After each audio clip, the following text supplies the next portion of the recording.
Tempête dans un verre d'eau ou véritable raz-de-marée? C'est toute la question que se pose désormais la sphère financière après que la start-up chinoise DeepSeek a fait fondre de plus de 1000 milliards de dollars la capitalisation boursière aux États-Unis hier. Il est un peu plus de 6h18, heure de New York, en ce lundi 27 janvier, quand environ 278 000 contrats à terme sur le Nasdaq 100 ont changé.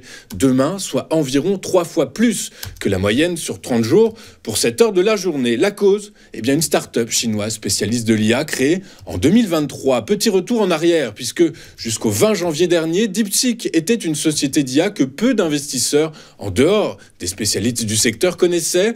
Mais depuis la sortie de DeepSeek R1, un modèle d'apprentissage automatique, les choses ont changé et l'industrie de la tech s'est détraquée. La principale raison de cette réaction est que R1 serait capable d'égaler les capacités d'OpenAI en mathématiques, en codage et en raisonnement, mais à un coût nettement inférieur puisqu'il est estimé inférieur de 90 à 95%. En effet, milliards de dollars dans leur modèle d'IA générative, DeepSeek assure, lui, avoir entraîné la dernière version de son IA pour à peine plus de 5 millions de dollars. Or, Washington a tout fait, vous le savez, pour limiter l'accès des entreprises chinoises aux puces dernière génération et aux technologies les plus sophistiquées. Les Chinois viennent donc de prouver qu'ils pouvaient faire mieux avec moins. Une donnée qui a fait chuter les actions des géants du secteur de la tech aux États-Unis et au Japon. Désormais, la question est de savoir si, comme toutes les IA, elle est imprégnée des biais de ses créateurs. Toujours est-il qu'hier, Donald Trump, lors d'un discours devant les élus du Parti républicain en Floride, a estimé que le succès de DeepSeek constitue un avertissement pour les États-Unis. Il a ajouté espérer que le choc suscité par l'application chinoise sera positif pour les entreprises américaines, forcées de se remettre en question sur leurs investissements faramineux, notamment dans les puces de pointe de Nvidia. En France, plus de doute, la remontée du chômage se confirme. En effet, selon les chiffres de la DARES publiés hier, le nombre de demandeurs d'emploi inscrits à France Travail a connu une hausse marquée au 4e trimestre 2024 sur fond de baisse des embauches et de multiplication des plans sociaux. D'octobre à décembre 2024, le nombre de demandeurs d'emploi sans activité inscrits à France Travail a augmenté de 3,9% par rapport au 3e trimestre. C'est la plus forte remontée du chômage en France en une décennie, en dehors de la crise du Covid. Pour les experts, ces chiffres marquent une vraie rupture et sont annonciateurs d'une remontée du chômage en 2025. Je vous rappelle que dans sa dernière note de conjoncture mi-décembre, l'INSEE a estimé que le taux de chômage devrait passer de 7,4% actuellement à 7,6% de la population active, et ce d'ici à la mi-2025.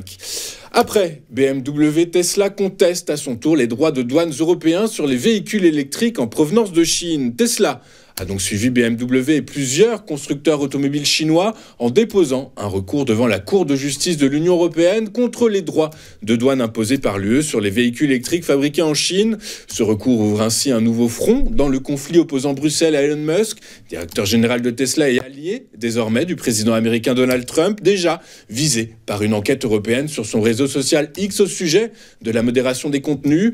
Je vous rappelle que Bruxelles a imposé des droits de douane supplémentaires sur les voitures électriques fabriquées en Chine à la fin du mois d'octobre, après qu'une enquête anti-subvention a conclu que le soutien de l'État de Pékin sapait injustement les constructeurs automobiles européens. Avant de parcourir les performances des principaux actifs mondiaux lors de la séance d'hier, jetons un œil aux principaux sujets à suivre cette semaine. Et c'est une semaine chargée qui attend les investisseurs de la planète, avec la journée de mercredi en point d'orgue, puisque la Réserve fédérale américaine rendra sa première décision de taux sous l'ère Trump bis, et que Microsoft, Meta, Tesla et ASML publieront leurs résultats annuels. Le lendemain, les investisseurs attendront la décision de la Banque centrale européenne sur ses taux d'intérêt, ainsi que les publications d'Apple, de Visa et d'Intel. Enfin, vendredi, la mesure préférée de la Fed pour mesurer la pression sur les prix, à savoir l'indice PCE, ainsi que les données sur les revenus personnels et les dépenses de consommation, apporteront de la volatilité à des marchés vraisemblablement déjà bien agités. Attardons-nous un moment sur ce qui s'est passé hier sur les principales places financières de la planète. Et en Europe, Europe. Au terme de la première séance de la semaine, les indices européens ont terminé en repli dans un contexte de vente massive de titres de valeur technologique aux États-Unis. Les marchés américains affolés par la start-up DeepSeek, plus performante et surtout moins chère que ses concurrents américains, malgré les sanctions US. Après 9 séances consécutives de hausse, le CAC 40 s'est accordé une journée de répit bien méritée. L'indice phare parisien a fini en baisse de 0,27% à 7906 points, alors que Schneider Electric a perdu près de 9,5% et que Legrand a lui reculé de 7%. À Londres, le FTSE a symboliquement avancé de 0,02% à 8503 points. À Francfort, le DAX a lui reculé de 0,54% à 21 280 points. Aux États-Unis, le succès de DeepSeek, le rival chinois de ChatGPT à bas prix, a bousculé la Silicon Valley et Wall Street.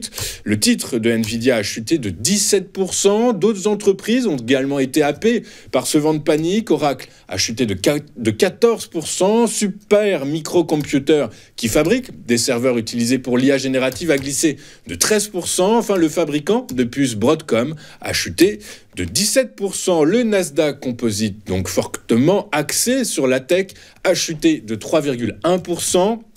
Le S&P 500 a reculé de 1,5% après avoir atteint un record la semaine dernière. Enfin, le Dow Jones, moins orienté vers les valeurs de la grande technologie, a gagné 0,7% sur la journée d'hier. En Asie, ce matin, les marchés actions chinois ont particulièrement goûté, vous vous en doutez, le mouvement de panique de la tech US à Wall Street.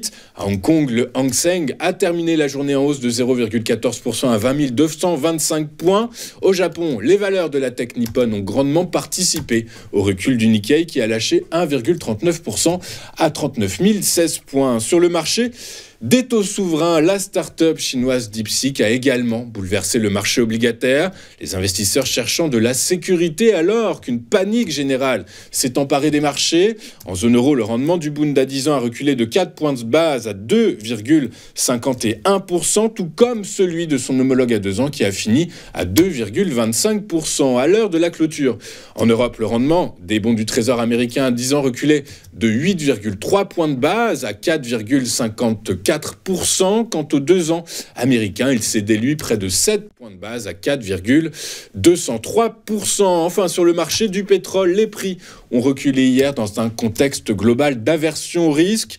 Pour les experts, les opérateurs préfèrent rester prudents alors que Wall Street est traversée et bouleversée par un vent de panique causé par des craintes sur l'IA américaine. Le prix du baril de Brent de la mer du Nord pour livraison mars a chuté de 1,81% à 77,08 $. Quant à son équivalent américain, le baril de West Texas Intermediate pour livraison le même mois, il a reculé de 2% à 73,17 $. L'unité, nous allons marquer une toute première pause dans cette édition du 28 janvier 2025 et juste après nous retrouverons Bernard Prats d'Esclaux qui va nous expliquer dans son chronocac quels sont les niveaux à surveiller dans un contexte à très très court terme mais de panique à l'endroit des valorisations de la tech US. À tout de suite sur TV Finance.